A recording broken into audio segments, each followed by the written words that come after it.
மாரடைப்பால காலமா இருக்கக்கூடிய பாரதிராஜா அவரோட மகன் மனோஜ் பாரதிராஜா தன்னோட கடைசி காலகட்டத்துல தன்னோட மனைவி அப்புறம் அம்மா இவங்களோட நகைகளை அடகு வச்சு அது மூலியமா ஒரு 10 லட்ச ரூபா பணம் தயார் செஞ்சு எக்கச்சக்கமான சிக்கல்களை சிக்கி அந்த மன அழுத்தத்தால் தான் அவர் இறந்து போயிருக்காரு அப்படிங்கிற மாதிரி எக்கச்சக்கமான விஷயங்களை இப்ப பிரபலமான பத்திரிகைகள் நிறைய பேர் தெரிவிச்சிருக்காங்க.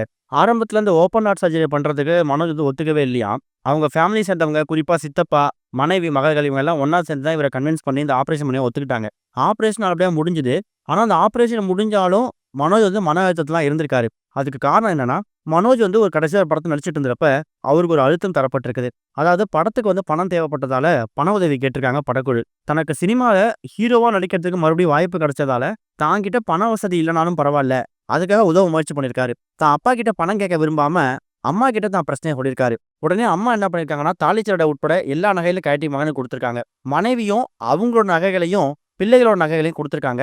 மனைவியும் தாலி சரட்ட கழட்டும்போது, அவ குடும்பம் சேர்ந்தவங்க வேணான்னு சொல்லிட்டாங்களாம். அந்த நகைகள மனோஜ் வந்து அழுதுகிட்டே அவங்க ஃபேமிலிட்டருந்து வாங்கியிருக்காராம்.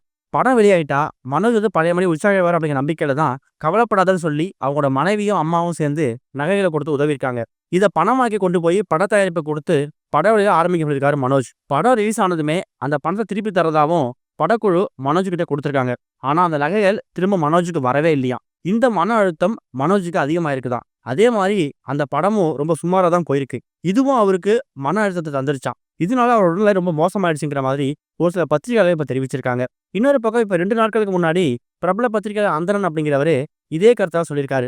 ஆயிரம் போலி முகங்கள இப்ப பார்க்க முடியுது. மனோஜ வச்சு ஒரு படம் எடுத்தாங்க. அதுக்கு ரிலீஸ் நேரத்துல பண சிக்கல் ஏற்பட்டதால மனோஜ் பணத்துக்கு ஏற்பாடு செஞ்சு உதவி கேட்டாங்க. மனோஜும் நெருங்கிய உறவினர்கிட்ட கேட்டு 10 லட்சம் கடன் வாங்கியிருந்தாரு. அத தவிர அம்மாவோட நகைகளையும், மனைவி நகைகளையும் வாங்கி அடகு வச்சிருக்காரு. ஆனா, கடைசி வரைக்கும் அந்த நகைகள படக்குழு சேர்ந்தவங்க மீட்டு தரவே இல்ல. அந்த நகைகளுக்கு பொறுப்பும் எடுக்கல. தாயோட நகைகளும், மனைவியோட நகைகளும் மூழ்கும்போது மீட்டு தராம போனதால, ஒரு மகனோட மனநிலை, ஒரு கணவரோட மனநிலை எப்படி இருக்கும் அப்படின்னு நெனச்சு பார்க்கணும். ஓப்பன் ஹார்ட் சர்ஜரி முடிஞ்ச ஒரு நபர், இந்த நகை விவகாரத்தையும், 10 லட்சம் கடன் விவகாரத்தையும் எப்படி எதிர்கொள்வாரு? இந்த நெருக்கடிகள் தான் மனோஜுக்கு அதிகமா ஏற்பட்டிருக்கு அப்படிங்கிற மாரி அவர் தெரிவிச்சிருக்காரு.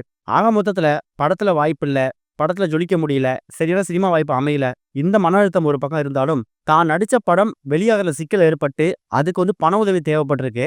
அதுக்கு தன்னோட மனைவி அப்புறம் அம்மாவோட நகைகள அடகு வச்சு பணம் ஏற்பாடு பண்ணியிருக்காரு. வெளியான படம் வந்து சுமாரா போயிருக்கு. ஆனா, அந்த அடகு வச்ச நகைகள படக்குழு சேர்ந்தவங்க யாருமே பொறுப்பு ஏத்துக்காம, இவர நிர்கதியா விட்டுருக்காங்க. இப்ப எப்படி நகைகள மீட்க போறோம்? இப்ப எப்படி படத்துல ஜெயிக்க போறோம்? எப்படி பணம் சம்பாதிக்க போறோம்னு எக்கச்சக்கமான மன அழுத்தம் வந்து மனோஜுக்கு கொடுக்கப்பட்டிருக்குதாம்.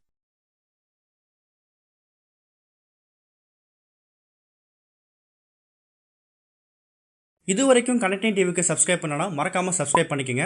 உடனடி அப்டேட்ஸ் பெறுவதற்கு நோட்டிஃபிகேஷன் பெல்லையும் கிளிக் பண்ணிக்கங்க.